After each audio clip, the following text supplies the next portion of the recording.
vamos dar início, aproveitando aqui que a gente já colocou para gravar.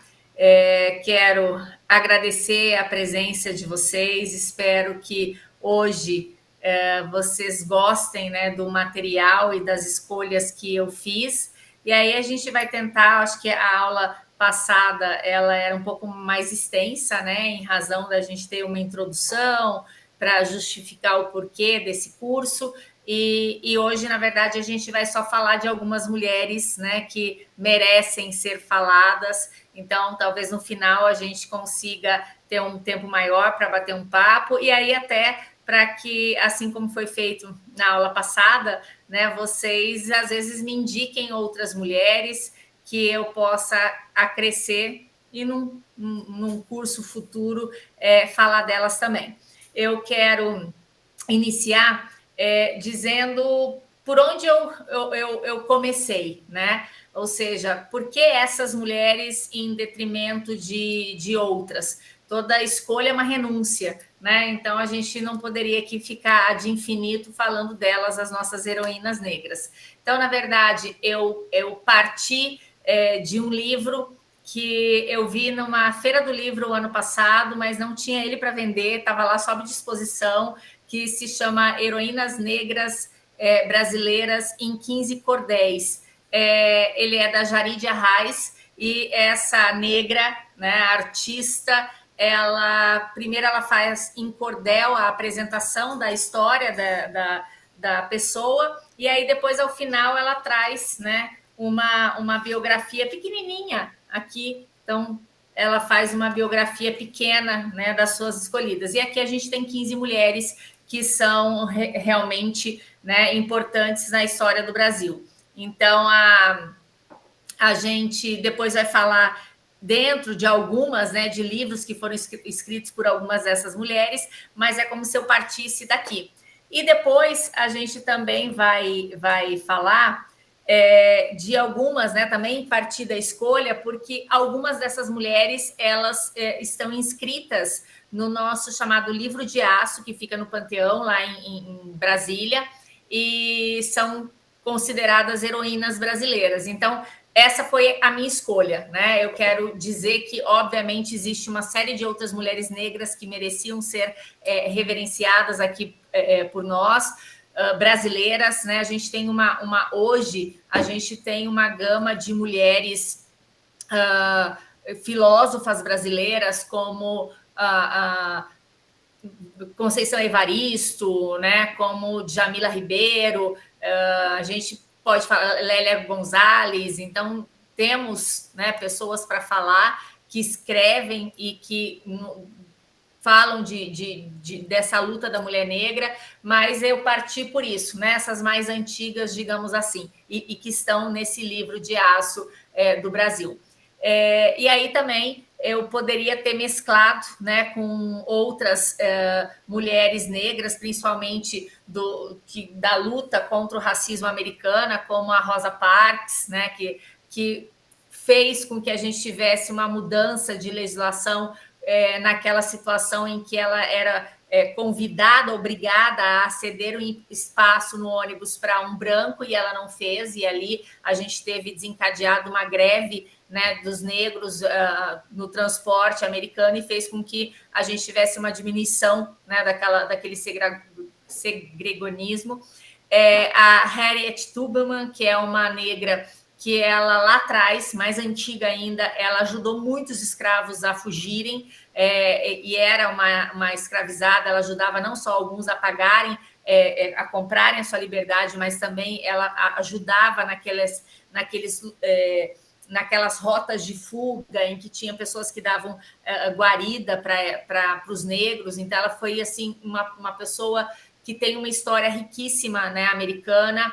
Maya Angelou, que a Sabrina falou aqui na aula passada, Angela Davis, Bell Hooks, Ruby Bridges, que também tem uma cena famosa, porque ela foi a primeira criança negra a frequentar a escola, né, num determinado estado americano, e aí no primeiro dia de aula ela sofreu, né, uma série de agressões. Então, são mulheres que a gente poderia também falar aqui, né, mas tivemos que fazer opções e o meu caminho foi esse, né? Quem me conduziu, então, foi a Jaridia Reis e depois esse livro de aço que a gente tem homenageando algumas mulheres brasileiras. Então, na verdade, hoje a gente vai falar dessas mulheres brasileiras que estão intimamente relacionadas à história do Brasil.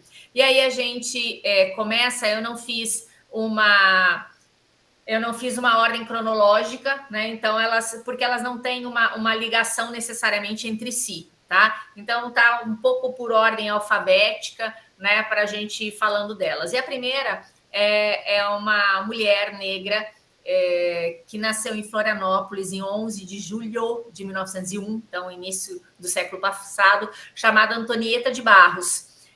Filha de uma ex-escrava e de um funcionário dos Correios. Ela teve 3 irmãos, Maria do Nascimento, Cristalino José de Barros e Leonor de Barros, que foi muito parceira dela, né? O pai morreu muito cedo, a mãe, então, trabalhou na casa de pessoas e talvez, né, aquilo que faça com que haja a diferença. A mãe dela trabalha como doméstica na casa de uma pessoa chamada Vital Ramos.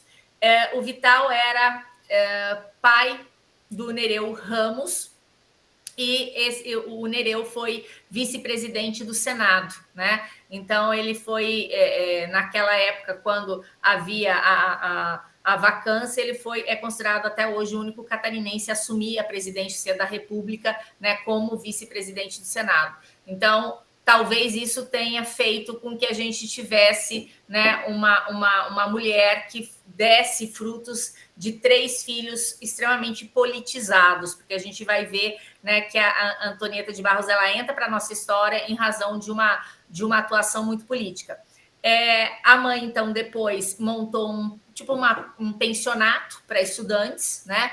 E isso fez com que tanto a Antonieta quanto a irmã Leonor, elas tivessem talvez mais interesse pelos estudos e resolvessem então se alfabetizar, porque afinal de contas naquela época, né, a gente está falando de a idade dela de infância 1906, 1910, não seria comum uma criança se alfabetizar, sendo, né, tendo nascido num berço tão pobre e de uma ex-escrava. Então, elas acabaram tendo, acho que essa contaminação boa, né, de quererem trabalhar, quererem estudar em razão da mãe fazer um pensionato para estudantes. E aí, então, elas, como eu disse, elas sempre foram politizadas, não só as duas, como o outro irmão, né? Mas ela acabou estudando e virando professora. E aí, durante o período em que ela estudou na escola normal, que formava professores, né, seria mais ou menos como o nosso curso de letras, né, ou de pedagogia, digamos assim, ela acabou presidindo o Grêmio Estudantil. Então, ela já parte de uma militância, digamos assim, né? Foi professora, foi escritora, foi jornalista, ela fundou um jornal chamado A Semana, que ficou sendo publicado de 1922 até 1927, né? E ali ela discutia muito a discriminação de gênero e de raça, né? Ela, como uma negra, sentia, obviamente, isso na pele. E aí, em 1930, ela passou a dirigir um outro jornal chamado Jornal Vida e Lhoa, né? E ela também escreveu um livro, um dos livros dela chama Farrapos de Ideias, só que ela usava um pseudônimo para publicar, um pseudônimo de Maria da Ilha, né? Já que era de Florianópolis. E aí, então, depois que ela se formou no magistério, nessa escola normal, né, Escola Normal Catarinense, ela fundou um curso Antonieta de Barros, que era voltado a pessoas carentes. Então, a gente percebe, né, uma pessoa que já se destaca, principalmente por ser negra e pobre, que quer estudar. Dentro do estudo, ela ali a militância, né? Vai para Grêmio Estudantil. E aí ela acaba também querendo retribuir isso fazendo esse curso voltado a pessoas carentes. E ela dirigiu esse curso, a gente vai ver que ela tem uma outra atuação política muito importante, mas ela dirigiu esse curso até a sua morte, né? Ela também deu aula em outras escolas, o Colégio Coração de Jesus, tudo em Florianópolis, né? Escola Normal Catarinense e no Colégio Dias Velho. Ela foi, inclusive, diretora de 1937 até 1945. E aí, nos anos 30, ela acaba tendo contato com a nossa já conhecida Berta Lutz, né? E aí ela se filia àquela Federação Brasileira pelo Progresso Feminino, que foi tão importante na nossa luta pelo sufrágio feminino, né? E aí, quando a gente tem conquistado o direito ao voto, né, como a gente viu em 1932, a Antonieta, ela se filia ao Partido Liberal Catarinense e concorre ao cargo de deputada estadual. Então, a gente chegando, né? Porque em 1932 não só a gente teve a oportunidade de votar, como também a oportunidade de se candidatar. Obviamente, né, que seria muito difícil que ela ganhasse as eleições, né? Mas ela acaba figurando como suplente do deputado Leônidas Coelho de Souza, e aí, então, ele acaba sendo nomeado prefeito de Caçador, uma cidadezinha dali, e não assume o cargo. E aí, ela, então, assume, e com isso, ela acaba, né, para esse mandato de 1935 a 1937, ela se torna a primeira mulher a assumir o cargo de deputada no estado de Santa Catarina, e acaba sendo também a primeira mulher deputada negra do país, né? Isso em 1935. Naquele mesmo ano, né, nessa mesma eleição, a gente viu na aula passada, no nosso encontro passado, que também foi eleita a deputada federal Carlota Pereira de Queiroz. Então, nesse pleito, a gente teve aí entre as três primeiras, né, a Alzira, que foi candidata a prefeita, a Carlota, deputada federal, e a Antonieta de Barros como deputada estadual no estado de Santa Catarina. E aí, então, em 1937, provavelmente ali por algum tipo de rodízio, alguma coisa assim, ela preside uma sessão na Assembleia Legislativa, né, de Santa Catarina, e também se torna a primeira mulher a ter esse tipo de atuação, né? O seu mandato terminou assim como dos demais, né, no início do Estado Novo, quando todos os mandatos foram cassados por Getúlio Vargas. Eu confesso que eu ainda tenho que estudar sobre Getúlio, porque eu acho ele uma pessoa extremamente dicotômica, né? O mesmo Getúlio que mandou Berta Lutz compondo a nossa comitiva, né, para a ONU, o mesmo Getúlio em que sob a égide dele a gente tem a gente tem o sufrágio feminino sendo implantado no Brasil. Ele teve uma série de outras situações que realmente agrediram a democracia e que se mostravam também muito machista. Se vocês procurarem, vocês vão ver um decreto em que ele proibia as mulheres de praticar determinados tipos de esporte. Então, também é da era Getúlio. Então, esse é um cara que merece ser estudado para a gente entender algumas coisas. Mas o que nos interessa aqui é que a Antonieta, ela foi a primeira, né, deputada estadual em Santa Catarina, a primeira deputada estadual negra do Brasil, e só não levou adiante naquele período o seu mandato porque todos eles foram cassados. E aí depois, então, quando acaba, né, esse fechamento dos nossos parlamentos, ela de novo acaba concorrendo, fica de novo como suplente, né, mulheres sempre em segundo lugar, e aí ela acaba assumindo como suplente do José Boabaide, que se afastou. E aí ela tem, então, um segundo mandato em 1948, né? De novo, ela era a única mulher na Assembleia Legislativa de Santa Catarina, e aí a bandeira dela sempre foi focada na educação. Então, pense em uma mulher que deu muito valor a isso, né? porque era raro a mulher negra que estudasse, a mulher negra que se tornasse professora, mas ela nunca deixou de olhar para trás de onde ela veio. Então, ela sempre teve como bandeira a concessão de bolsas de estudo para alunos carentes, né?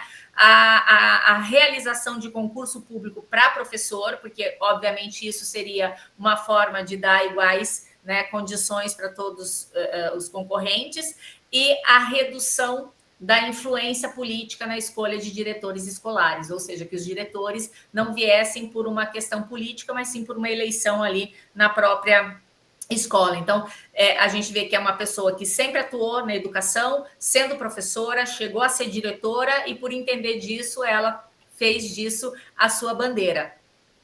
E aí, então, o que a torna também muito especial é que ela foi autora de uma lei estadual de 1948 que instituiu, lá em Santa Catarina, o Dia do Professor no dia 15 de outubro, né? Instituiu ele como uma data de feriado escolar. Posteriormente, a gente teve essa lei sendo levada para o Brasil inteiro, né? E aí virou uma lei federal que instituiu o 15 de outubro como Dia do Professor. E por que 15 de outubro? Né? Por que Antonieta de Barros escolheu o dia 15 de outubro? Porque Dom Pedro I, lá em 1827, né, cento e poucos anos antes dela propor essa lei, ele fez a primeira lei sobre educação no Brasil, né, sobre educação de crianças. E aí eu coloquei nesse material que é disponibilizado a vocês esse decreto, né, porque eu quero chamar a atenção para o seguinte detalhe: a gente não vai ver ele inteiro, né, ele fala de muitas coisas, mas lá no seu artigo 6º, ele descreve, né, o Dom Pedro descreve o que deve ser ensinado aos meninos. Então, o artigo 6º diz assim: os professores ensinarão a ler, escrever, as 4 operações de aritmética, prática de quebrados, decimais, proporções, noções gerais de geometria prática, gramática da língua nacional, princípios de moral cristã, doutrina de religião católica e apostólica romana, proporcionando a compreensão dos meninos, preferindo para as leituras a Constituição do Império e a História do Brasil. Pensa os coitadinhos tendo que ler a Constituição, né? Mas isso ele trouxe para meninos. Aí lá no artigo 11, né, a gente fala hoje artigo 11 em cardinal, né? Naquela época era o ordinal, era artigo 11º. Diz assim: haverão escolas de meninas nas cidades e vilas mais populosas, em que os presidentes em conselho julgarem necessário este estabelecimento. Ou seja, não era obrigatório. Primeiro que era em cidade ou vila mais popular, e se o presidente, que equivaleria a um governador, entendesse que era necessário ter esse tipo de estabelecimento.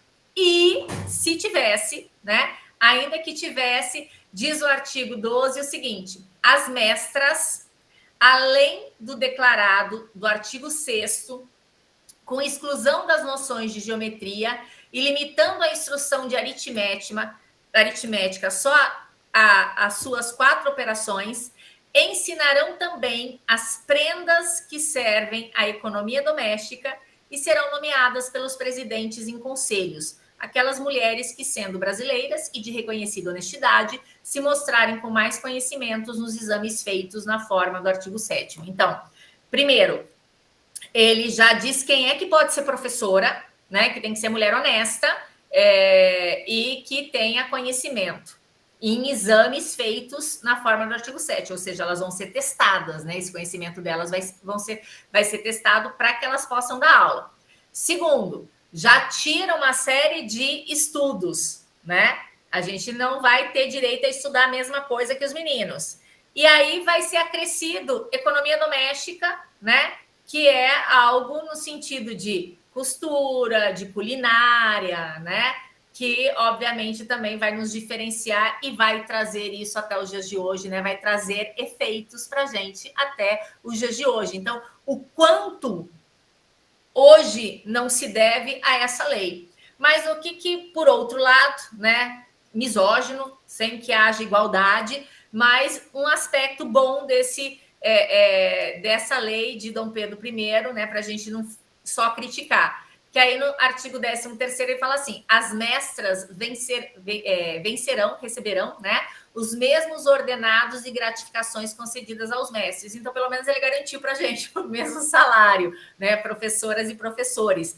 Mas a educação das meninas não era regra, não existiria em qualquer lugar, né? E seria de matérias diferentes do que aquilo ensinado aos meninos. Então, esse decreto, essa lei, né, de Dom Pedro I é do dia 15 de outubro, e aí, consequentemente, essa foi a data escolhida para que a gente tivesse o nosso feriado, né, feriado escolar. Então, num primeiro momento, a Antonieta de Barros propõe essa data lá em Santa Catarina, também há um deputado que propõe ela em São Paulo, e depois ela acaba sendo uma lei federal que estabelece em todo o Brasil.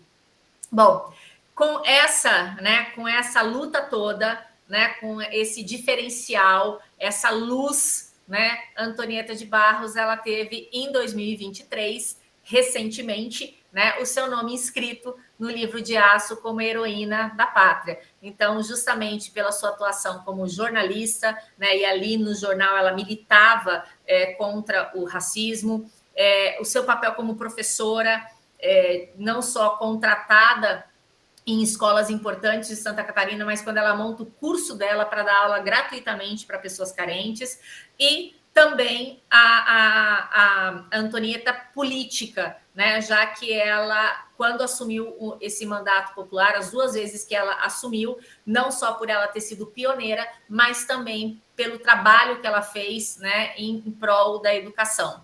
E aí a gente percebe o quanto Santa Catarina prestigia a sua história. E não por acaso que tudo começou na minha vida, né, estudar a história das mulheres, por uma lei estadual de Santa Catarina que instituía isso antes da lei federal, né, que agora motiva eu estar aqui falando isso para vocês, lá no estado de Santa Catarina, falar da história das mulheres como matéria, como conteúdo transversal, né? A Assembleia Legislativa de Santa Catarina instituiu o programa Antonieta de Barros, que visa implementar uma política de ação afirmativa com o intuito de eliminar desigualdades de gênero, né, desigualdades de gênero, raciais e sociais. E aí, o que é esse programa Antonieta? Estudantes carentes, tanto do ensino médio como do ensino universitário, recebem bolsas para trabalhar na escola, para estagiar, né? Não trabalhar, estagiar na escola do legislativo. Esse programa ele foi criado em 2004 e leva o nome dela, Programa Antonieta de Barros. Então, aquilo que ela lá atrás, no seu primeiro mandato, que foi em 1934, que já propunha dar oportunidade para estudantes carentes, isso se concretizou também nesse projeto da Assembleia Legislativa, criando uma escola do Legislativo e trazendo essas pessoas para dentro. Então, tem toda uma regrinha, né, de só pode criança que tenha na família uma renda até X, aí a bolsa tem 2 valores, né, para quem é do ensino médio, para quem é do ensino universitário, mas é um programa muito bacana que acaba também trazendo o espírito de Antonieta de Barros e homenageando ela. Também no Palácio Barriga Verde, em Florianópolis, tem um auditório chamado Auditório Deputada Antonieta Barros, né? A Câmara Municipal de Florianópolis, embora ela nunca tenha sido vereadora, traz uma comenda às mulheres que prestam um relevante serviço ao direito das mulheres catarinenses, que leva o nome dela, Medalha Antonieta de Barros. Então, todo ano é concedido a algumas mulheres essa medalha. E aí, em Santa Catarina, também a gente vê ruas e túneis e logradouros com o nome Antonieta de Barros. Então, a gente tem escola, tem rua, tem um túnel, né? Isso para que a gente não esqueça. Em 2021, foi lançado um livro biográfico escrito por Jeruse Romão, que conta a história dela, né? Antonieta de Barros, professora, escritora, jornalista, primeira deputada catarinense e negra do Brasil. E ela também já foi tema de livro infantil e tema de samba enredo em 2020, né? Então, também é uma forma da cultura, né? O samba, que é tão latente para a gente, homenagear essas mulheres negras. Então, ela, mais do que merecidamente, né, merecia estar aqui hoje na nossa noite sobre as mulheres negras que fizeram história no Brasil, e também merecidamente está no livro de Aço, né, como heroína brasileira. Então, palmas para Antonieta de Barros. A próxima mulher, ela se chama Aqualtune. O que a gente tem sobre ela é muito pouco, porque, na verdade, ela teria feito história, né, participado da história do Brasil lá no Brasil Colônia, 1665 a 1677. Então, nós não temos efetivamente uma data segura de nascimento, um local seguro de nascimento fora do Brasil, né? Porque ela seria uma princesa africana do Congo, né? E ela teria sido a avó de Zumbi dos Palmares, né? Teria sido mãe de Ganga Zumba, que também foi muito importante no Quilombo dos Palmares, e daí a sua história. Então, resgatando, né, a história dos negros no Brasil, chega-se até ela, em que ela teria sido uma guerreira, uma estrategista, que teria liderado, né, milhares de homens a combater a invasão lá no seu reino, lá no Congo, e depois aqui no Brasil, né? Então, lá no Congo, ela teria sido líder, né, uma princesa africana. Essa tribo africana, ela teria perdido uma guerra entre eles, e aí ela acabou sendo escravizada e mandada para o Brasil, né? Então ela perde a guerra lá, é escravizada e é trazida para o Brasil. Ela vai viver aqui no Brasil, em Pernambuco, né? Ela acaba sendo importante ali na história de Palmares, porque lá ela teve 3 filhos, Ganga Zumba, que é importante, Gana e Sabina. Sabina é a filha mulher, que é mãe de Zumbi dos Palmares. E aí, então, em 1677, essa aldeia dela acaba sendo queimada, né? Então, essa é uma história que talvez a gente tenha muitos poucos elementos, mas toda vez que se faz referência a Ganga Zumba e a Zumbi de Palmares e Dandara de Palmares, né, a gente acaba puxando um pouquinho a Aqualtune, que talvez tenha muito mais uma história que é oral, né? Não temos documentos sobre ela, mas a gente acaba tendo que falar de Aqualtune. Aí depois vem uma outra negra, e confesso que talvez dessas da aula de hoje ela seja uma das minhas preferidas, né? E se a gente tivesse aqui uma trilha sonora, eu teria um samba para vocês, porque ela já foi uma mulher que recebeu, né, uma homenagem em forma de samba. Então, ó.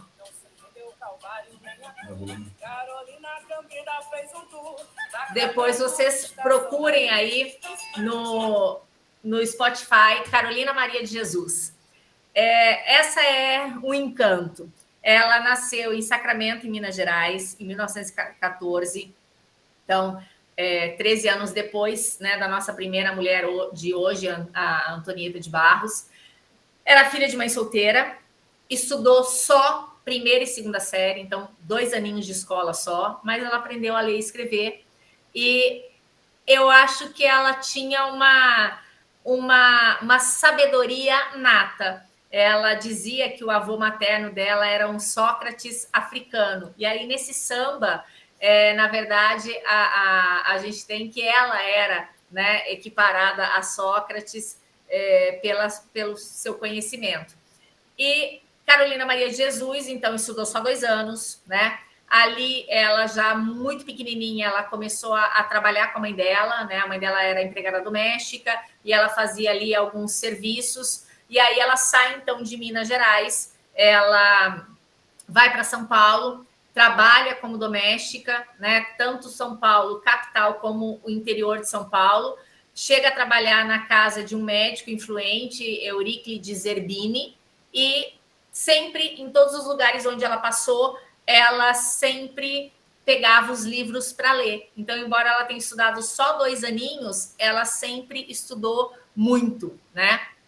E aí, em 1948, ela engravidou do seu primeiro filho. Ela foi demitida, né, da casa de família onde ela morava, e ela acabou indo para a favela do Canindé, às margens do rio Tietê, né, a favela do Canindé, em São Paulo, né?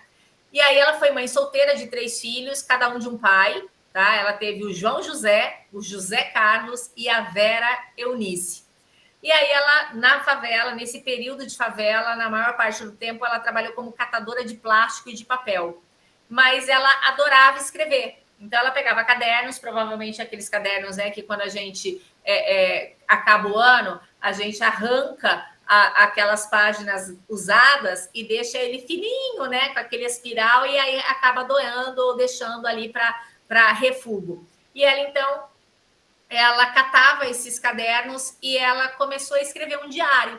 Então, ela colocava lá, né, dia 15 de julho de 1955, que é quando ela começa a escrever. E aí ela começa a relatar o seu dia, né? Acordei cedo, comi isso, fui catar papel, consegui tantos cruzeiros, né, a moeda da época, e aí eu passei na venda do seu Zé e comprei um pão, e aí ela vai descrevendo.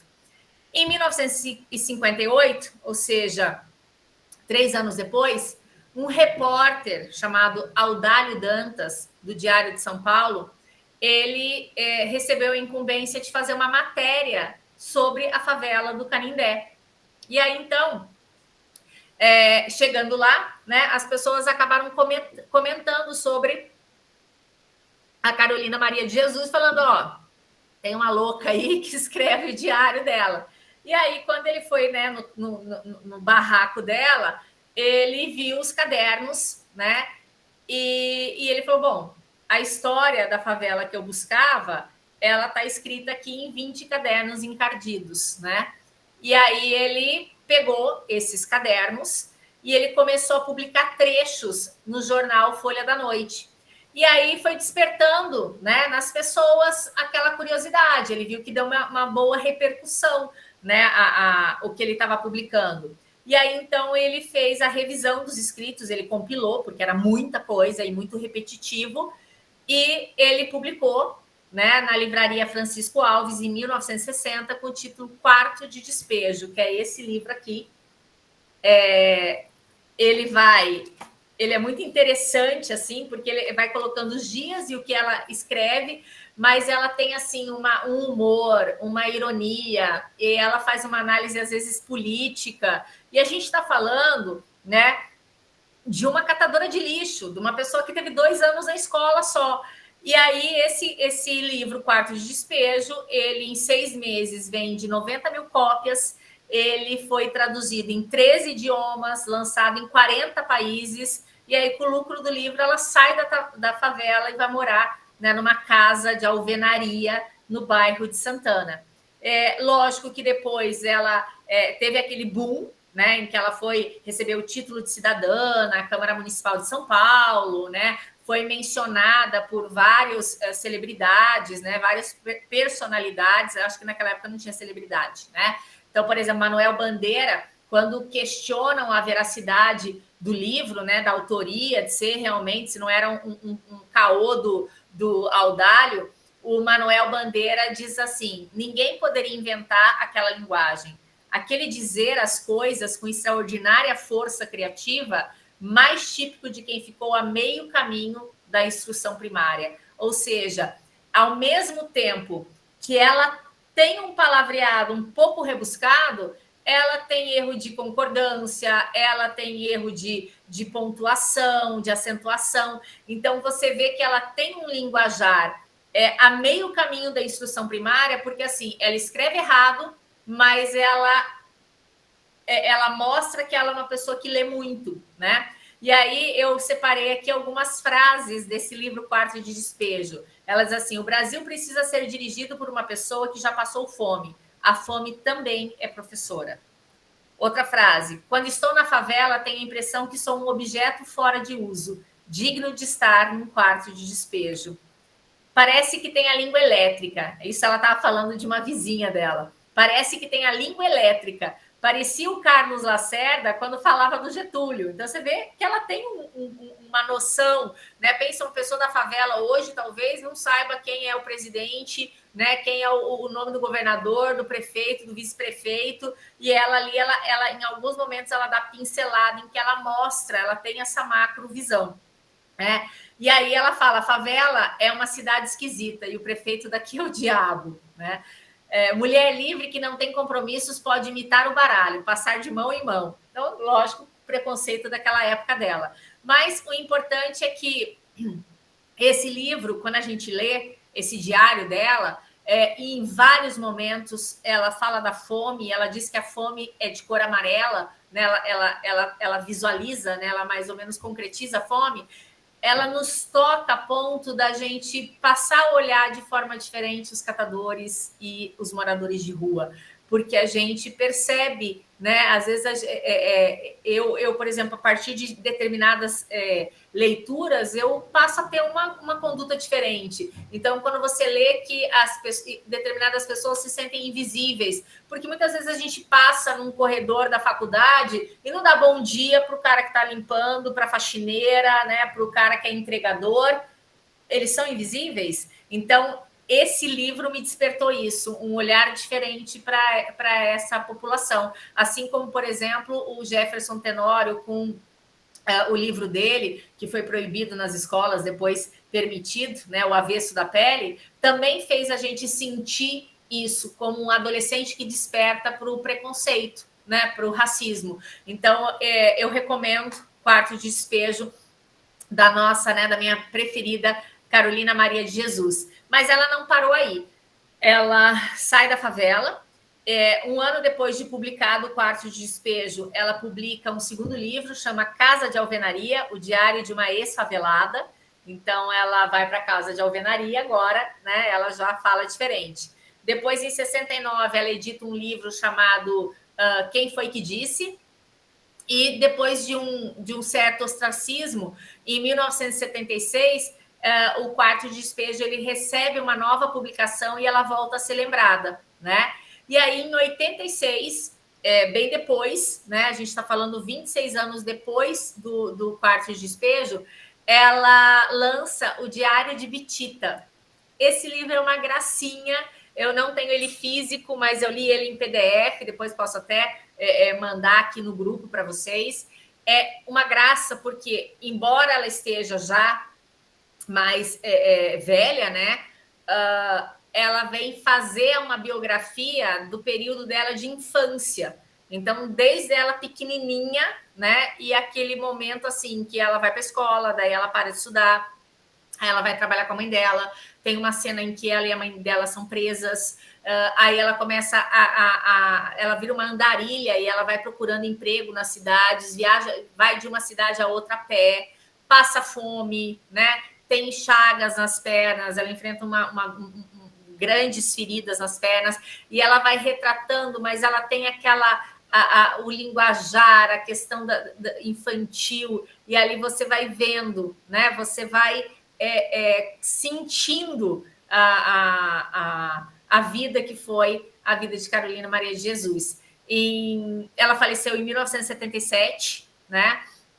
E aí nós também temos, ela não está ainda no nosso livro de heroínas, né, no nosso livro de aço, mas em 2024, ou seja, o ano passado, uma deputada federal propôs a inclusão da Carolina Maria de Jesus no livro de aço, né, como heroína do Brasil. Ele foi aprovado, né, essa proposta foi aprovada na Câmara dos Deputados, está pendente de aprovação no Senado. E ela também já teve um samba enredo para ela numa escola chamada Colorado do Brás, no Carnaval de 2022. O tema do enredo era Carolina, a Cinderela Negra do Canindé. E aí, esse sambinha que eu toquei para vocês no Spotify é de uma sambista chamada Didi Assis, que gravou essa música chamada Carolina Maria de Jesus. A letra é de Wanderson Lemos e Marcelo Amaro, mas mais ou menos dá uma, né, mostra aí a história dela, que não se rendeu ao Calvário nem à cruz, que fez um tour de Sacramento à Estação da Luz, porque ela sai de Sacramento, Minas Gerais, vai parar em São Paulo, fez quitute, angu, cuscuz, preta velha com brilho que reluz. Foi a Benedita da Silva que equiparou ela a Sócrates, e ela foi uma sábia, né? E aí tem o nome: quarto de despejo, quarto de sonhar, quarto de esperança, quarto de amar. E assim vai o samba feito para Carolina Maria de Jesus. E a própria Carolina Maria de Jesus escreveu várias músicas e chegou a gravar um disco. Então tem os temas, né, as letras: Macumba, o pobre e o rico, a Maria veio, Vedete da favela, Simplício, o malandro, Pinguço, ha, ré, ri, ro, rua, acende o fogo e as granfinas. Então são todos nomes de músicas dessa heroína, né, que espero que realmente vá para o livro. Fui procurar até para ver se essa notícia estava atualizada ou não, né, desse projeto que foi aprovado na Câmara dos Deputados em 2024, para ver se já não tinha evoluído, né, para o Senado, e de repente se ela já não estava lá como heroína. E aí me chamou a atenção que na matéria falava de alguns deputados votando contra, né, falando que tá vilipendiando, né, tá, na verdade, profanando o livro de Aço com determinadas indicações. Ou seja, quando chega uma mulher negra, favelada, né, que fez história, pensa, 40 países leram Quarto de Despejo, e a gente não honrar uma mulher dessas, então não deixa de ser tanto uma agressão de gênero, né, um preconceito de gênero, como também um preconceito de raça, né?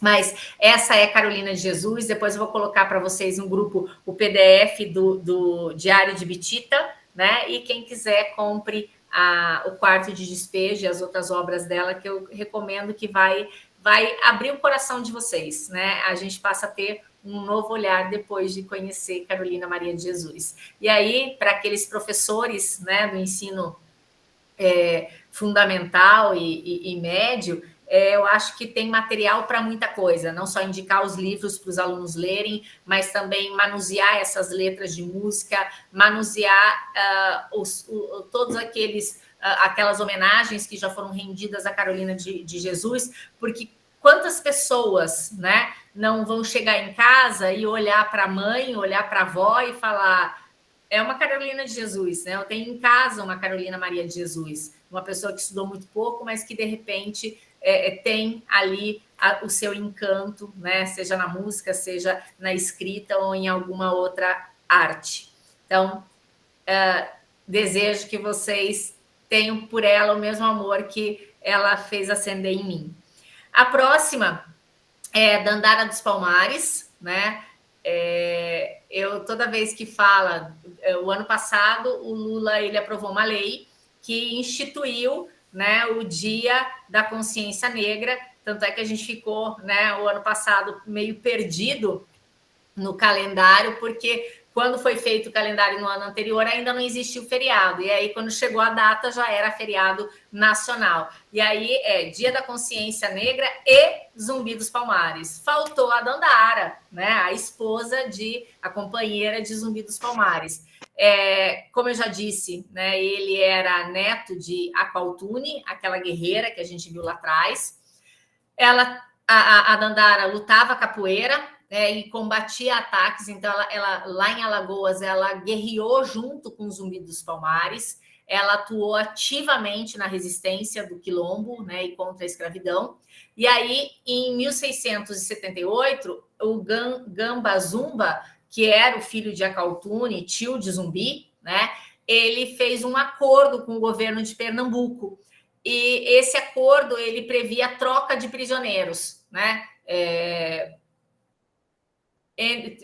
Trocava prisioneiros por uma permissão de comércio de escravos. E aí, então, Dandara e Zumbi se opuseram a esse pacto, né, que o tio de Zumbi teria feito com o governo, e aí eles acabam fazendo uma dissidência, né, e acabam também fazendo uma revolução ali. E aí Zumbi, então, assume a liderança de Palmares, né, depõe, digamos assim, o tio, e aí ele, em 1694, ela comete suicídio se jogando de uma pedreira no momento em que ela é rendida. Então, deixando claro que ela preferia a morte do que voltar à condição de escravizada, né? Então, você pensa, você está ali num precipício e você fala, eles vão me levar ou vou ser escrava, ou eu me atiro aqui e aí eu tenho a liberdade da morte. Então,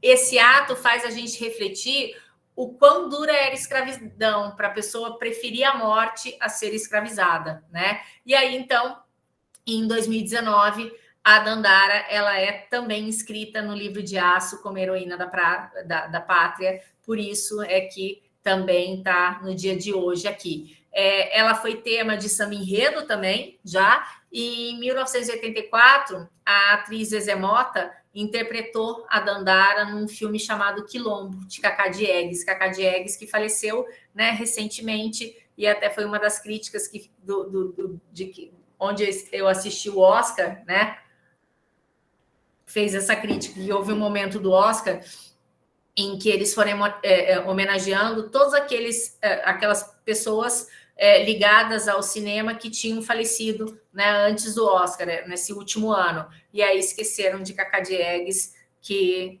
né, merecia ser lembrado ali, até porque ele já concorreu, já houve indicação dele a Oscar.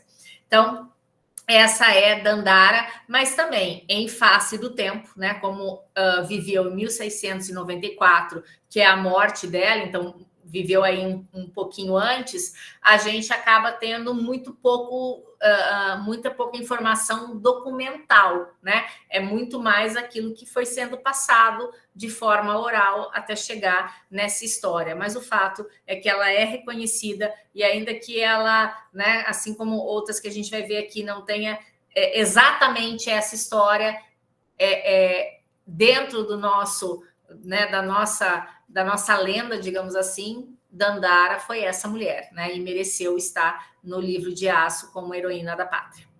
Depois, né, nossa próxima mulher se chama Esperança Garcia. Esperança Garcia também teve o seu momento, né? Aquele momento em que faz com que a pessoa entre para a eternidade, digamos assim. Esperança Garcia era uma negra, escrava. Ela foi alfabetizada ilegalmente pelos jesuítas no século XVIII. E aí ela foi levada da Fazenda Algodões para a sede de inspeção de Nazaré, para trabalhar como cozinheira. Na época, a gente tinha algumas fazendas e algumas fazendas foram incorporadas à coroa, né? Passaram a ser públicas, digamos assim.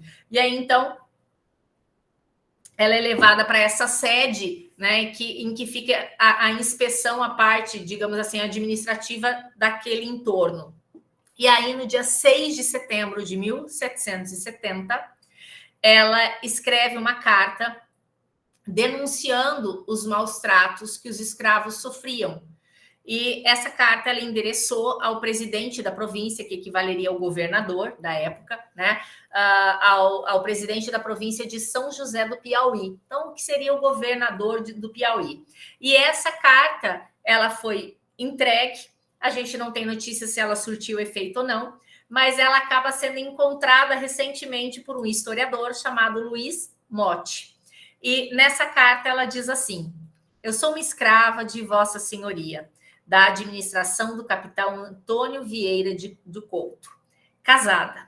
Desde que o capitão para lá foi administrar, que me tirou da fazenda dos algodões, onde vivia com meu marido, para ser cozinheira da sua casa, onde nela passo muito mal. A primeira é que há grandes trovoadas de pancadas em um filho meu, sendo uma criança, que fez extrair sangue pela boca. Em mim não posso explicar que sou colchão de pancadas, tanto que caí do sobrado abaixo. Por misericórdia de Deus escapei. A segunda, estou eu e mais minhas parceiras por confessar há 3 anos, e uma criança minha e 2 mais por batizar.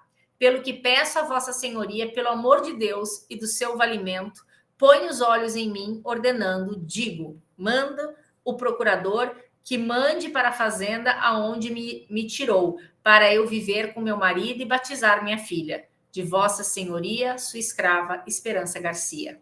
Então, vejam, ela fala que foi tirada, né, da Fazenda Algodões para cozinhar nesse local, que lá tem um filho que não é batizado, tem um filho que está sendo maltratado, que chegou a tirar sangue pela boca, que ela é um colchão, né, de pancadas, que não sabe como que ela sobreviveu, e que elas não podem confessar, então foi tirado, né, a possibilidade de frequentar ali algum tipo de igreja, algum tipo de templo, e aí ela pede, então, que devolvam ela para Fazenda Algodões, para junto do marido dela, com os filhos, para que ela possa também batizar e frequentar a igreja. Em 2022, eu tive a satisfação de fazer parte do Conselho Federal quando aprovamos lá no Conselho Federal a Esperança Garcia reconhecendo essa carta como um habeas corpus, né? Ela foi considerada a primeira advogada brasileira. Então, o Conselho Federal da OAB, né, a OAB Nacional, reconheceu Esperança Garcia como a primeira advogada. Então, vejam, essa era a história dela. A gente não tem notícias se ela teve a ordem concedida de habeas corpus ou não, né? Mas o fato é que é muito raro, né, a gente pensar que naquela data, né, pudesse uma mulher escravizada em 6 de setembro de 1770 saber escrever e ter a coragem de denunciar maus tratos que eles passavam. E aí, essa data de 6 de setembro, durante muito tempo no Piauí, foi reconhecida como o Dia da Consciência Negra, né? Por isso que em alguns lugares antes se comemorava nessa data, depois acabou mudando. Mas graças a essa descoberta dessa carta por esse historiador. Então, ela poderia ter ficado, né, escondida em algum lugar e a gente nunca saberia da história maravilhosa de Esperança Garcia. Então, graças a Deus, a gente tem, né, conhecimento disso. A nossa próxima mulher negra se chama Laudelina de Campos Melo. Ela é mineira, nasceu também no início do século passado, 1904, e ela se destacou pelo direito das mulheres, dos negros e principalmente das empregadas domésticas.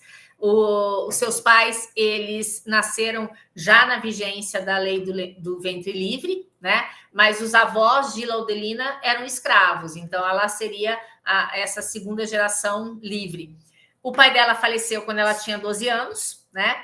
E aí ela precisou abandonar os estudos para trabalhar. Ela ajudava a mãe a fazer doces caseiros. E aí, aos 16 anos, ela acabou se envolvendo assumindo a presidência do Clube 13 de Maio, que tanto fazia atividades recreativas quanto também políticas para negros, né? E ali ela começa uma militância. Dizem que ela trabalhou na casa de Juscelino Kubitschek, então também isso deve ter repercutido, né, nesse arrojo dela. Aos 18 anos, ela vai para São Paulo. Aos 20, ela casa com Jeremias de Mello e se muda para Santos. E ali, em Santos, ela tem o primeiro filho. Ali em Santos, ela se filia ao Partido Comunista Brasileiro, milita na Frente Negra Brasileira, chamada FNB, e em 36 foram criadas simultaneamente por ela em Santos uma associação para empregadas domésticas e também uma em São Paulo por coordenação de Geraldo de Campos Oliveira. Então, ela é a fundadora da Associação das Empregadas Domésticas lá em Santos. E aí, então, em 38, 2 anos depois, né, desse passo importante na história dela, ela se separa do marido, já com 2 filhos. e aí ela acaba, né, tendo uma grande atuação nessas atividades políticas de sindicatos e associações. Em 1942, essas associações e sindicatos são fechadas, são proibidas pela ditadura do Estado Novo de Getúlio Vargas, né, de novo ele. E aí, então, tanto o PCB quanto o FNB, né, tanto o Partido Comunista quanto a Federação Negra Brasileira são fechados, né, e eles dão passam a atuar na clandestinidade. Então, acaba sendo perseguida, né, e tudo mais. E aí ela acaba tendo essa militância, né, continua. Depois, no estado... Getúlio Vargas tem a consolidação das leis do trabalho, a nossa famosa CLT, né, que acaba unificando as leis trabalhistas que existiam. Então, consolidação, porque juntou tudo. Mas, mesmo tendo esse avanço, digamos assim, no direito trabalhista, não tem nada que resguarde os direitos de trabalhadores domésticos, né? Então, isso faz com que a luta tenha que continuar. Quando vem a Segunda Guerra Mundial, ela resolve se alistar, e aí tem uma entrevista que ela dá, que ela diz assim, ó, Hitler foi o maior carrasco que existia naquela época. Dizia no livro azul que ele eliminaria todas as raças que não fossem arianas, principalmente a raça negra seria eliminada. Então, aquilo me trouxe uma revolta dentro de mim. Então, resolvi me alistar para servir a pátria. E ela, né, larga um pouco de lado essa militância relacionada à conquista dos direitos de empregadas domésticas e vai, né, ajudar na guerra. Com o fim da guerra, ela volta às atividades sindicais, ela vai trabalhar num hotel em Mogi das Cruzes, mas aí morre a patroa dela e ela acaba indo para Campinas. E ali em Campinas ela tem um trabalho muito impactante, né? Porque ela busca trabalho como empregada doméstica, ela denuncia que aqueles classificadinhos, aqueles anúncios, né, procura-se empregada doméstica, trazia uma carga racista, porque deixava claro que a condição para ser doméstica naquela casa era não ser negra, né, era ser de raça branca. Ela vai para o jornal, denuncia isso, e aí então ela se engaja no movimento negro em Campinas para elevar a autoestima dos negros. E aí, como uma das suas bandeiras, ela cria um baile de debutantes para jovens negras chamado Baile da Pérola Negra, né? Que a gente ouve falar em Pérola Negra, tem música Pérola Negra. E aí, quando ela vai fazer esse baile numa tentativa de elevar a autoestima dessas meninas negras, o teatro municipal que ela quer alugar para fazer a festa se recusa quando sabe que é para negros, e aí ela também tem que boquejar, ela vai para cima e consegue alugar, né?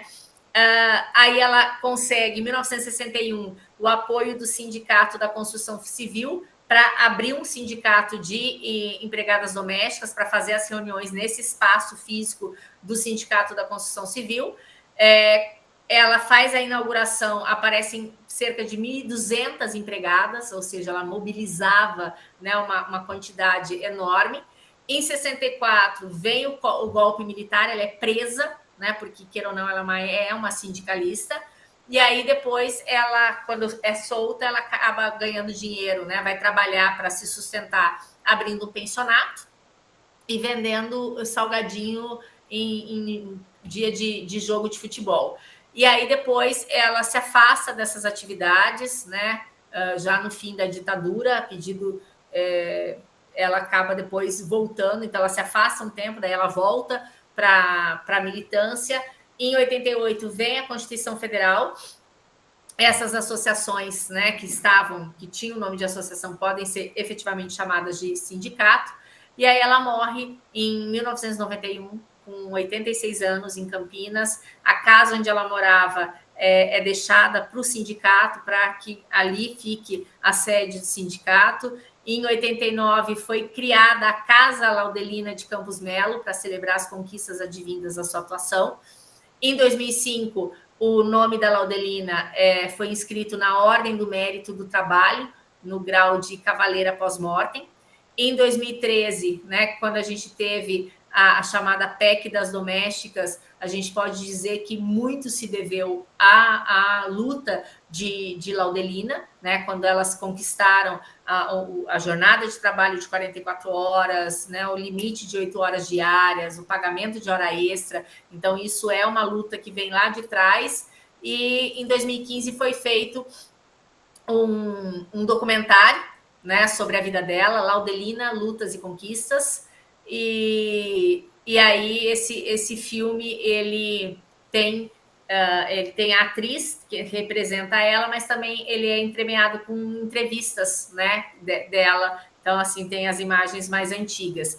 E aí o Google, ele fez, em 12 de outubro de 2020, um doodle, que é quando vem aquela, né, quando a gente vai procurar ali, tem o desenho. Então, em homenagem ao centésimo, 16º aniversário de Laudelina. Então, até o Google fez homenagem a ela. E aí, ela teve, em 2023, o nome dela também inscrito no livro de Aço como Heroína do Brasil. Então, muito parecida ali, né, a história dessa mulher, muito parecida com a história da Antonieta de Barros, que foi a primeira que a gente falou. A diferença é que a Antonieta de Barros ela foi para uma área mais intelectual, que virou professora, e a Laudelina ela ficou ali trabalhando, né, como doméstica, e aí acaba tendo uma vida política não eletiva, né? Ela nunca foi eleita, nunca ocupou cargo, mas ela sempre trabalhou como nessas associações, né? Lutando por esses direitos. Então, uma mulher também que merece os nossos aplausos. A próxima se chama Luísa Maim. Esse é um caso, como também é muito antiga, né? Não sabemos, tem livros que eu li que falam que ela nasceu em 1812, tem livros que eu li que falam que ela foi alforriada em 1812, tem livros que falam que ela nasceu na África, tem livros que falam que ela nasceu em Salvador, na Bahia, onde efetivamente a história dela se desenvolve. Mas por que a gente está falando dela? Porque ela era uma guerreira negra, né? Mas a luta dela não foi tão de armas como Dandara e a Qualtune. Na verdade, a Luísa Maim, ela trabalhou como sendo uma inteligência, né? Como se fosse a nossa P2, porque ela atuou tanto na Revolta dos Malés quanto na Revolta da Sabinada, fazendo a passagem, ela passava informações. Então, como é que ela atuava? Ela era quituteira e ela ia para a rua e nesses quitutes ela tinha ali todas as informações para que a revolta acontecesse. Então, ela dava dica para as pessoas, né? Era uma forma de arregimentar as pessoas, de passar informações. A Revolta dos Malés, os Malés era um grupo, né, que tinha origem muçulmana. Então, dizem que nesses quitutes dela, ela passava as informações escritas em árabe, né? E aí ela ia levando de casa em casa as informações para as pessoas e também vinha a criancinha ali, né? Devia ter uma contrassenha e aí ela entregava a informação. Então ela era de origem muçulmana, né? E ela é mãe do poeta abolicionista Luiz Gama. O Luiz Gama não conviveu com ela, é filho dela com um português. Esse português vendeu o próprio filho, né, e com isso afastou ele de Luísa. Mas o Luiz Gama, ele em julho de 1880, ele escreve uma carta para Lúcio de Mendonça, que era um jornalista e escritor, falando da mãe. E aí essa carta diz assim, ó: sou filho natural de uma negra africana livre da costa mina na Godinação, de nome Luísa Maim, pagã, que sempre recusou o batismo e a doutrina cristã. Minha mãe era baixa de estatura, magra, bonita, a cor era de um preto retinto e sem lustro. Tinha os dentes alvíssimos como a neve. Era muito altiva, geniosa, insofrida e vingativa. Dava-se ao comércio, era quitandeira, muito laboriosa e mais de uma vez na Bahia foi presa como suspeita de envolver-se em planos de insurreições de escravos que não tiveram efeito. Era dotada de atividade. Em 1837, depois da Revolução do Dr. Sabino, na Bahia, veio ela ao Rio de Janeiro e nunca mais voltou.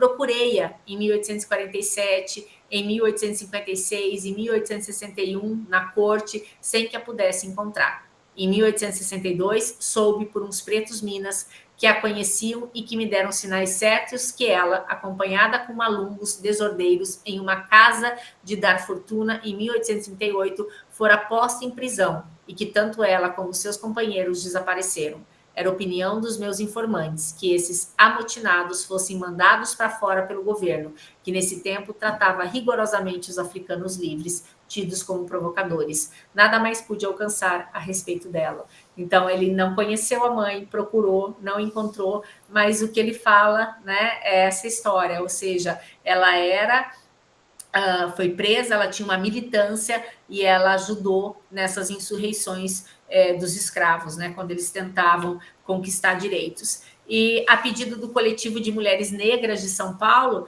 em 1985, o nome dela foi dado a uma praça lá no bairro Cruz das Almas, em São Paulo.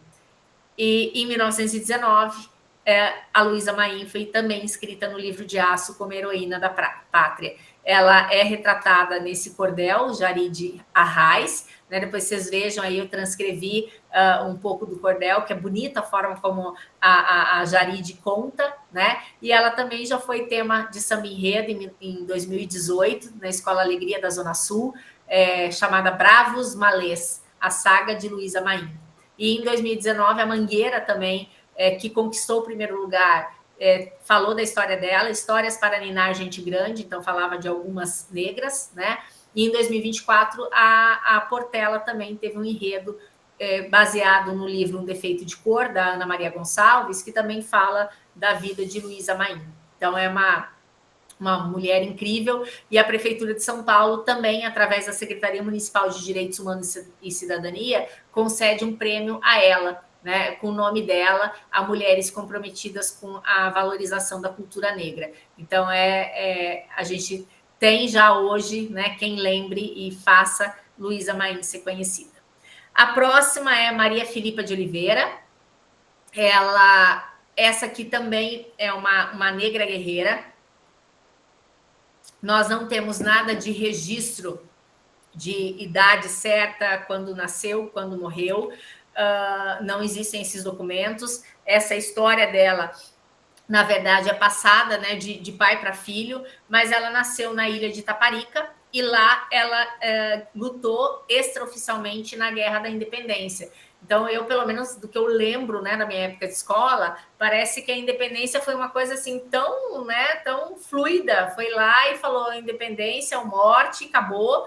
E, na verdade, principalmente na Bahia, a gente teve, né, uma guerra, a gente teve ali várias batalhas.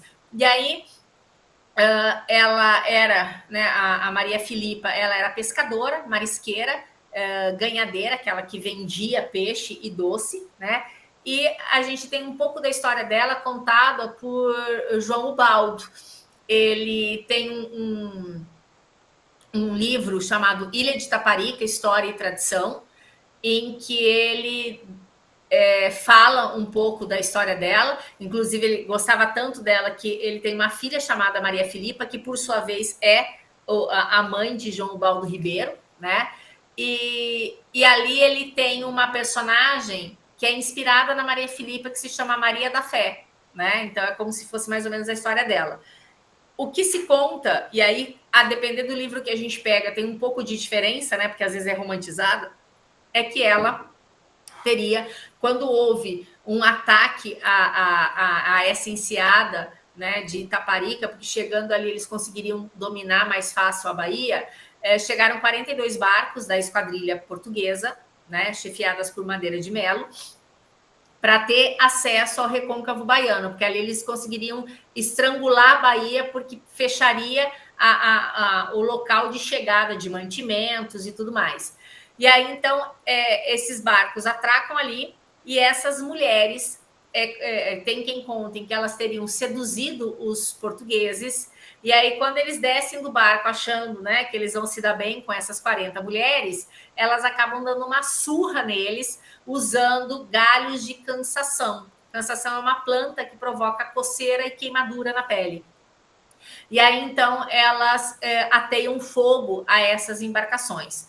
Então, tem quem conte com essa quantidade, 40 mulheres, 42 embarcações, põe fogo em tudo, e tem quem conte que, na verdade, assim, algumas mulheres atraem 2 homens, prendem eles, dão a surra, e depois é que eles colocariam fogo nessa embarcação desses 2, e depois os outros barcos teriam fugido. Então, a gente não tem a história certa. Mas o que é interessante é que nós temos algumas telas que retratam essa luta, né, essa briga. Então, tem uma do pintor Rick Freeman, e uma também do Mike Sanchagas. Então, são duas telas que retratariam essa cena do ataque das mulheres, e aí tem a Maria Filipa, né, ali representada. Lá em Itaparica, a gente tem monumentos, restaurantes, praça, rua, comércio com o nome dela, né? Tanto é que é falado Itaparica, cidade de Maria Filipa. E lá na Bahia, lá em Salvador, pertinho ali daquela praça que fica, né, pertinho do elevador Lacerda, tem como se fosse um totem, né, uma escultura também em homenagem a Maria Filipa. Ela, assim como algumas outras que a antecederam, também é uma heroína do Livro de Aço, né? Foi em 2018, ela foi inscrita no Livro de Aço. Tem um romance histórico chamado Sargento Pedro, que conta a história dela, né? E aí, na verdade, assim, não existe uma foto de Maria Filipa. Onde a gente olhar a foto de Maria Filipa, na verdade, é uma reconstituição feita por uma perita chamada Filomena Orge, que, através das histórias, através das descrições que as pessoas vão contando, ela mais ou menos falou como é que ela seria, né? Mas, obviamente, que a gente não tem foto, a gente não tem maiores documentos, mas ela está, né? Ela é uma heroína da pátria, certo? A próxima chama Maria Firmina dos Reis. A Maria Firmina, ela é uma mistura de Antonieta com Carolina de Jesus, porque ela é uma mulher negra, né, nascida em 1825 no Maranhão. Ela acaba indo morar na casa de uma tia, estuda, né, o que não era comum, presta um concurso para professora, e ela é a primeira professora concursada do Maranhão, isso em 1847, e aí ela trabalha como professora até 1881. Mas por que ela está aqui hoje? Porque ela escreveu o livro Úrsula, é esse aqui. Eu tenho essa edição que não é assim uma capa dura, muito lindo, mas esse livro é um encanto. Ele é considerado o primeiro livro de uma mulher negra no Brasil, escrito em 1859. Ele tem uma temática abolicionista. E aí ela também, né, depois dele, escreveu mais um livro, escrevia contos abolicionistas, escrevia para jornal, né, mas ela é considerada a primeira escritora negra do Brasil, e em 1880 ela funda uma escola gratuita, mista para meninos e meninas. Depois de um tempo acabam pressionando, ela fecha essa escola. Ela nunca se casou, mas ela adotou e apadrinhou várias crianças, e ela falece cega em 1917, aos 92 anos de idade. Nesse livro, Úrsula, ela tem um rapaz que é de boa família, de família rica, que tem uma desilusão amorosa, aí ele vai embora, né? Ele acaba sofrendo um acidente com um cavalo, ele é socorrido por um escravo chamado Túlio, é levado então para casa, né, de uma sinhá, da dona do Túlio, e aí ele conhece a Úrsula, que acaba, né, aí tendo a história do romance. Mas, assim, é impecável a escrita dela.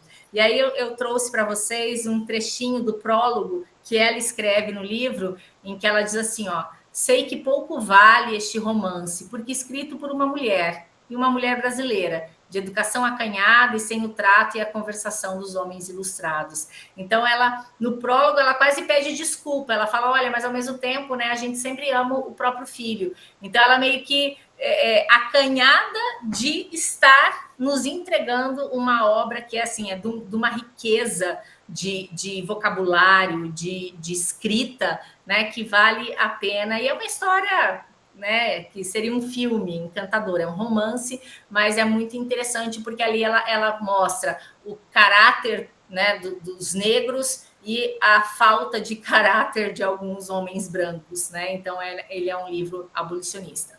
E aí, quase terminando, né? A gente tem mais duas mulheres. A Maria Beatriz Nascimento, ela é uma negra que já é bem mais recente, né? Ela nasceu em 1942, mas ela é aprovada no vestibular de História da Universidade Federal do Rio de Janeiro. Depois ela faz um estágio no Arquivo Nacional e monta um grupo, né, de militância e faz uma pós-graduação em História do Brasil, né? Acaba se envolvendo em movimentos sociais negros organizados, cria um movimento negro contra a discriminação racial. Ela foi uma grande pesquisadora de quilombos no Brasil, então a história dos quilombos no Brasil ela é uma das maiores personalidades, né, que estudam isso. E aí ela, infelizmente, né, acaba tendo um fim trágico. Antes disso, ela tem em 89 um documentário que faz com que ela fique famosa, chama Ori, e nesse documentário ela apresenta, né, e a imagem dela aparece, e ele é muito importante, né, nessa temática da recriação da identidade nacional do movimento negro. E aí, então, infelizmente, né, a Maria Beatriz, ela é morta, ela é assassinada, porque ela tinha uma amiga que reclamava de violência doméstica e ela acaba dando dicas, incentivando a mulher a romper esse relacionamento, e o cara descobre e vai lá e acaba matando a Maria Beatriz, né? Eu reputo que ela talvez seja a pioneira de outras grandes mulheres que vieram, né? Como Conceição Evaristo, Sueli Carneiro, Lélia Gonzalez, Djamila Ribeiro e tantas outras. A própria Angela Davis, que é uma referência, né, em questão de filosofia e ativismo negro, ela cita Maria Beatriz como sendo uma das fundadoras do feminismo negro no Brasil, né? Então ela era fora do Brasil, ela também era reconhecida, né, por quem entendia desse assunto e teve aí a vida ceifada. Então, ela também foi inscrita no Livro de Aço como Heroína da Pátria em 2023, é bem recente, né, e por isso vale a pena a gente conhecer um pouquinho mais. Eu ainda tenho que me aprofundar mais em Maria Beatriz. Teresa de Benguela é como a Qualtune, a gente também tem muito pouco dela, né? Ela, depois que o marido dela morreu, ela passa a comandar um quilombo. E por que ela acaba tendo um destaque, né? Ela realmente é uma guerreira, né? O quilombo dela é destruído em 1770, mas ela tem essa representatividade e ela em homenagem a ela, nós temos o Dia Nacional de Teresa de Benguela e da Mulher Negra, né? E o Dia Internacional da Mulher Negra Latino-Americana e Caribenha, que é referenciado a essa data dela, 25 de julho. Então, é uma pessoa que acaba sendo também uma heroína, digamos assim, que a gente sabe muito pouco, tem pouquíssima documentação, mas ela também faz parte desse imaginário de mulheres guerreiras.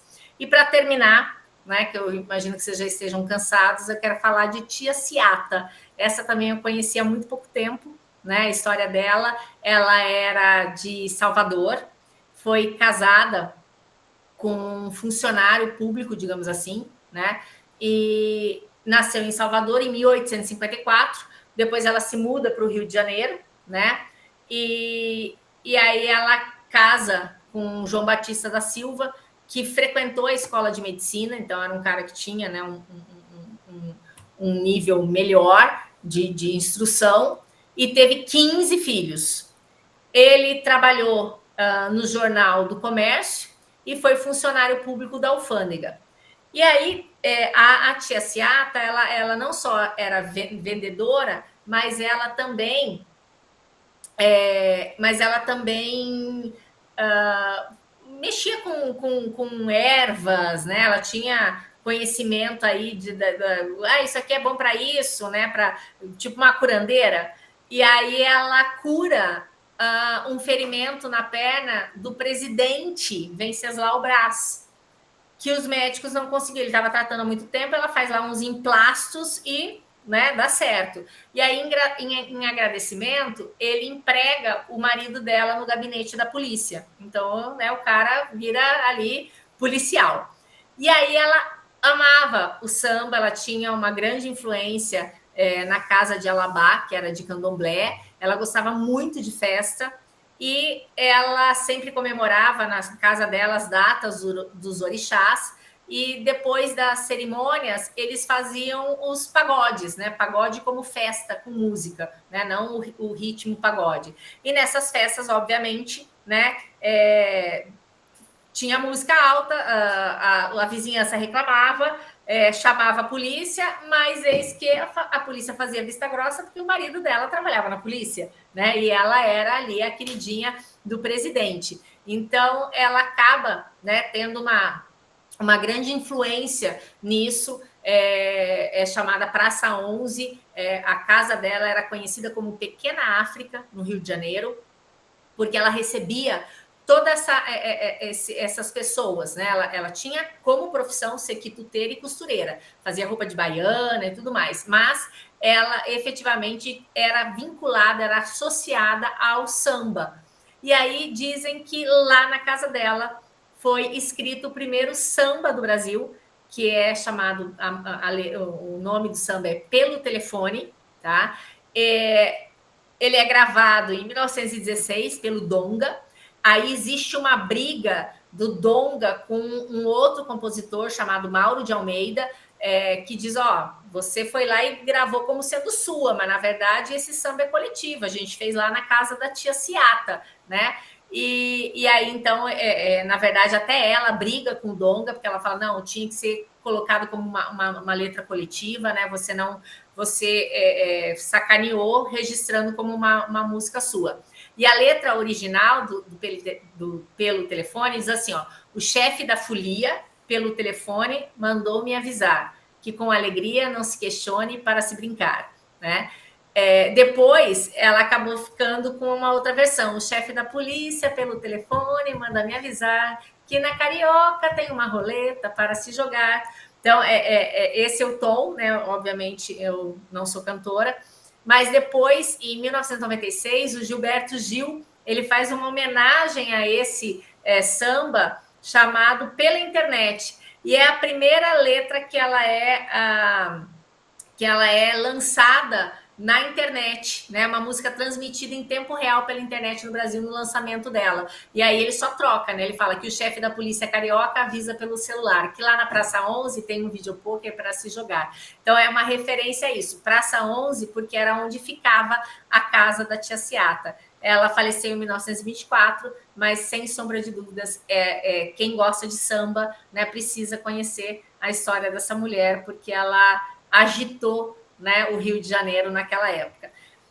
Tenho certeza que vocês devem ter pensado em outras mulheres, né? Podem até me mandar depois no grupo ou aqui no chat. A gente tem muito para trocar, né, quando fala disso. Hoje mesmo, a Patrícia, que é minha parceira no Clube do Livro, me indicou a Mãe Demicida, que acaba de lançar um livro autobiográfico, então já compramos para os próximos cursos a gente ter outras mulheres. Mas agradeço, né, a todos vocês e fico aqui à disposição. O Sandro vai dar alguns recados, né, e fico à disposição se alguém quiser fazer alguma consideração. Você volta para responder as perguntas daí. Vou só tirar meu som aqui.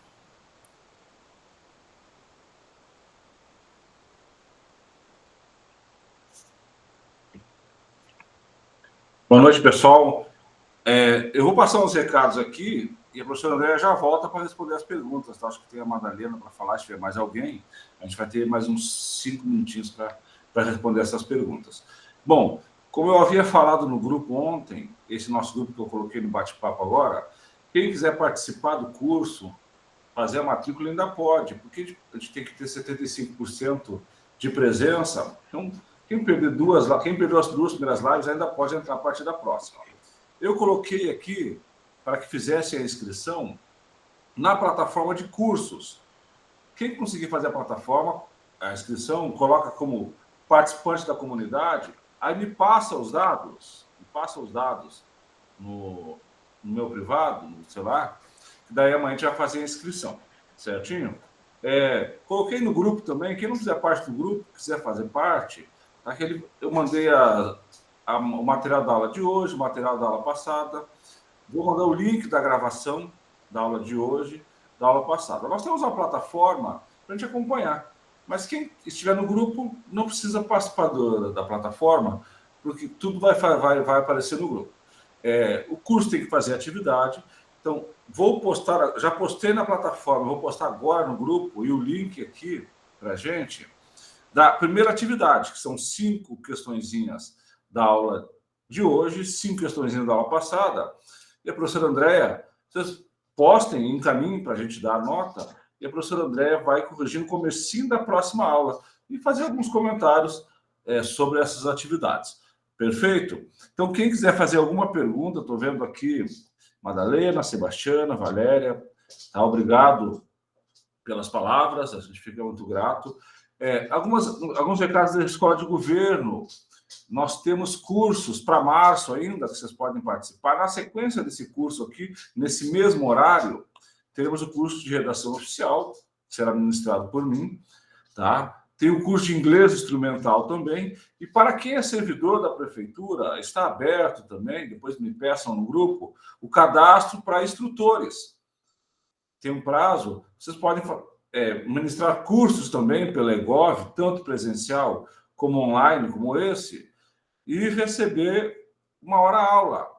Então, vocês podem participar, é aberto a todos os servidores, vocês vão entrar com o cadastro de vocês lá, com o currículo e os cursos que vocês desejam ministrar. Tá bom, pessoal? A professora Andréia volta para assistir o nosso curso, é terça e quinta. Voltaremos na quinta, ela já vai falar para vocês agora o tema de quinta-feira. Vou colocar aqui a atividade, que são 10 questõezinhas, que vocês têm que responder. Ela vai corrigir até na quinta-feira, no começo da aula, tá? Ela volta para responder as perguntas, Madalena, Tarcísio, tá? Que quer se manifestar. E até quinta, pessoal. 18h30, tá? Vocês viram que ela começou na hora de novo hoje. Isso aí. Bora lá. Madalena levantou a mão, depois Tarcísio, fiquem à vontade.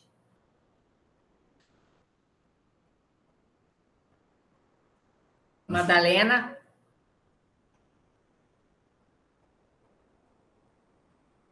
Tá perguntando, a Eduardo está perguntando, quem está no grupo precisa fazer inscrição? Precisa. Quem não fez ainda, cadastra nesse link que eu vou colocar agora, como comunidade. Aí me avisa, que daí eu vou fazer a inscrição de vocês até quinta, tá bom? Quiserem convidar mais pessoas para participar do curso, mas aí tem que começar na quinta, não faltar nenhuma live e fazer todas as atividades. Eu acho importante que vocês divulguem nas escolas, tá? A gente está propondo à Secretaria de Educação expandir esse curso para as escolas, para aquela semana de capacitação que o professor tem de fazer todo bimestre ou todo semestre, a gente participar com esse curso da professora Andréia também. Mas, se quiserem divulgar nas escolas de vocês, podem divulgar, podem passar meu número, tá? Que a gente fará essa matrícula para começar na quinta. Depois de quinta não pode mais começar, tá bom? Isso aí, pessoal. Boa noite. Tarcísio, pode falar. Fica à vontade. Opa, boa noite. Boa noite. Boa noite. Tá escutando bem, né? Porque meu fone aqui é tranquilo. Bom, eu estava só pensando aqui alguns comentários, né, sobre a aula que foi feita. Pensar nessa menina, né, como a senhora comentou no começo, lá nos Estados Unidos, que foi enviada para a escola, né, para ser a primeira aluna negra que eles faziam um teste, né, primeiro fazia-se um teste para ver se a criança conseguiu acesso. Eu acho que foi 5 ou 6 que passaram, mas acabou só ela sendo matriculada.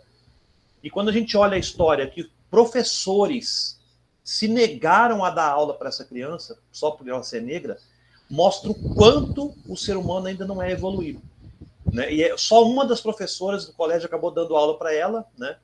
E, se eu não me engano, acho que foram 4 alunos brancos que permaneceram na sala. Então, isso, assim, e tem fotos, tem imagens do primeiro dia dela, ela foi acompanhada pela polícia durante o ano letivo todo. Foram 4 ou 5 agentes que acompanharam ela durante o ano todo, fazendo revezamento e assistir a aula, porque ela corria risco de morte. E eu fico imaginando, nós, pai, mãe, não tem coragem hoje de mandar o filho na esquina comprar uma bala, a gente fica cuidando, olhando. Saber que essa mãe teve a coragem de colocar a filha dela, né, arriscando a vida, mas sabendo que a filha dela tinha aquele direito de estudar, né, é uma coisa que deveria ser ensinado nas escolas, mostrado nas escolas. E aí eu quero, desculpa o linguajar, mas eu quero que se lasque os racistas, se vão ficar revoltados, se não querem que a gente saiba disso, porque é uma história que precisa ser contada, ser mostrado o quão difícil foi para essa criança. Imagina uma criança que não tem o conhecimento do que está acontecendo, sendo xingada, jogada pedra, tendo acompanhada para a polícia para estudar, tirada do seu lar, levada para um lugar estranho, porque a criança, quando ela tem esse primeiro contato com a escola, é um lugar estranho para ela, ela precisa de um tempo para se adaptar, e essa criança não tem nada disso, não tem esse acolhimento, os professores se negam a estudar, os alunos se negam a estudar com ela, e eu queria até conhecer se a gente pudesse conhecer essa pessoa pessoalmente, porque é um herói, é uma heroína, né, da história da humanidade. E também reconhecer essas 4 famílias brancas que deixaram seus filhos lá naquela escola, junto com essa criança, e foram contra o maior movimento da maioria, que também é um ato de coragem, porque a gente sabe que isso também tinha reflexo com eles, porque eram chamados simpatizantes dos negros, inimigos da sociedade e assim por diante. E para terminar, para não ficar falando muito tempo aqui, porque a aula não é minha, afinal de contas, né? O censo, você tem uma ideia, pessoal, a população negra, ela passou a população branca no Brasil em 1872. Hoje ela é 55%, né? Acho que 55% da população brasileira, ou seja, é quase meio a meio, mas é 55,5% a população negra. Desde 1872 a população negra é maior. Mas para você ter uma ideia de como essa luta persiste até hoje, a TV no Brasil, a TV chegou com o tal do Chateaubriand em 1950. E a primeira jornalista negra a vir ao ar só foi em 1970. A Glória Maria, que faleceu agora um tempo atrás, foi a primeira. Você vê, 20 anos de TV no Brasil, da maior população negra, em que os negros eram relegados a simplesmente a ir lá sambar no programa do Chacrinha, exibir seus corpos, tá? Ser tratados como objetos sexuais, as mulheres, né? Principalmente a mulher, porque o negro é para carregar cabo, é para carregar a câmera, fazer o serviço de montar cenário, enquanto os brancos participavam da TV, né? Assim dizendo. E a primeira mulher negra demorou 20 anos para conseguir fazer um papel de protagonismo, a Glória Maria, que depois veio a falecer agora há pouco, há um tempo atrás, se eu não me engano, foi 2000 e pouco agora, 2000 alguma coisa, não vou lembrar certinho. Mas você vê a dificuldade que é para o negro, principalmente para uma mulher negra, simplesmente ser inserida na sociedade. Nós estamos falando de Brasil, de 1950 para cá. A TV chegou em 1950 e a primeira mulher negra a ter voz dentro da televisão brasileira, numa população de maioria negra, só foi ser 20 anos depois. Então, acho que fica para nossa reflexão. Eu acho que essa aula é importantíssima, né? E parabéns à professora, ao Sandro também, por essa iniciativa de trazer para nós esse conhecimento todo. Eu creio que é maravilhoso a gente saber tudo isso. Obrigado. Obrigada, Tarcísio. Pessoal, vocês vão cadastrar o nome nesse link que eu passei. Lá não vai ter mais o curso, porque já fecharam as inscrições. Só cadastra como comunidade, aí me passa no meu WhatsApp o nome completo, o CPF e o e-mail, que amanhã, durante o dia, eu cadastro vocês no curso, tá bom? Ele não está mais disponível porque acabaram as inscrições. Hoje eu conversei com a diretora da EGOV, com a gerente, e eles autorizaram. Tá? Teve gente ligando lá pedindo para fazer inscrição de quinta-feira para cá, e eles autorizaram, tá bom? Bom, para fechar, primeiro agradecer as palavras de carinho que vocês colocaram aí no chat, né? Fico muito honrada e grata, e me dá só mais força para continuar estudando e preparando a aula para vocês. E Tarcísio, dentro disso que você falou, quero deixar uma reflexão, que é algo que